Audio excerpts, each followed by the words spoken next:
Well, I put some thought into it, but I was in a real lucky spot.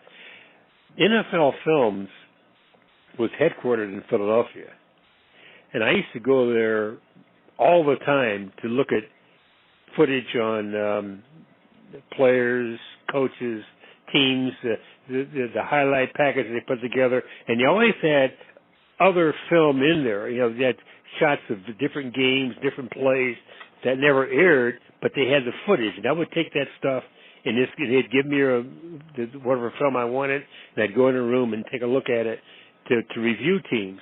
So I got to the point where I knew all the teams real well, and I think that's what CBS heard when they went in, when they interviewed me for the job. We were doing a playoff game.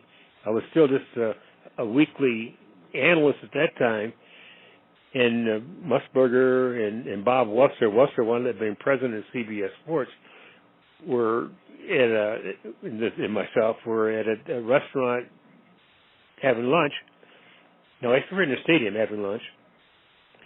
And what game was it? It must have been San Francisco. Yeah, San Francisco and the Broncos. And Wusser said, "What do you think of the game?" And I said, "Well, I gave him a breakdown, and I had all these charts and things. I was crazy. I mean, I loved doing that stuff. I had graphs, down distance, right."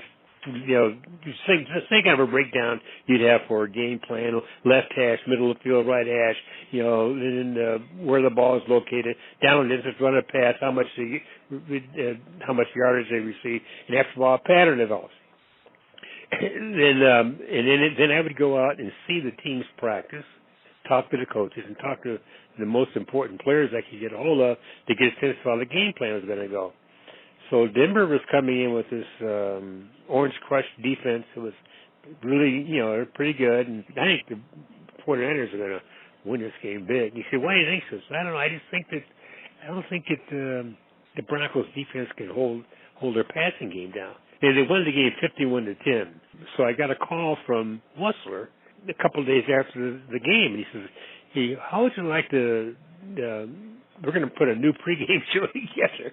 He said, "How would you like to be on that team?" I said, "Musburger, you Musburger, and I'll have somebody else. I don't know who's going to be yet." And that was Phyllis George, and then Jimmy the Greek came in later.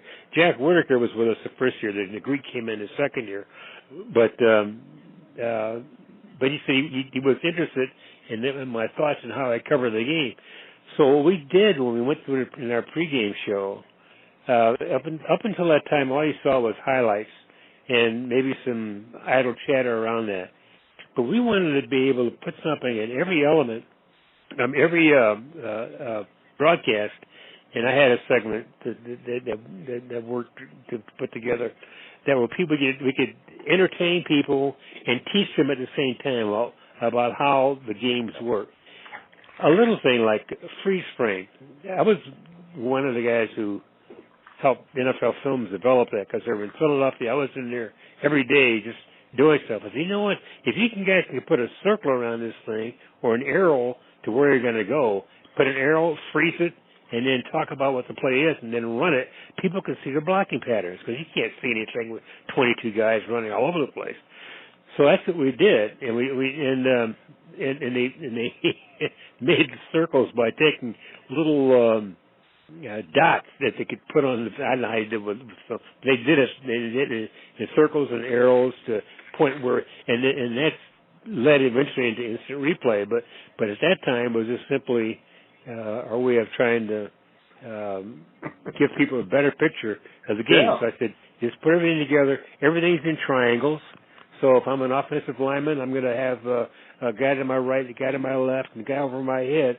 And my blocking pattern is going to be somewhere in there, unless I'm going to go upfield to go to the second level and cut off a linebacker. So we drew plays up, and we would show people how the blocking was going to develop before the play was run, and then you ran it, and they would see it. And what happened? People were calling in saying, "Oh, I didn't know it was like that." And so we gained quite an audience.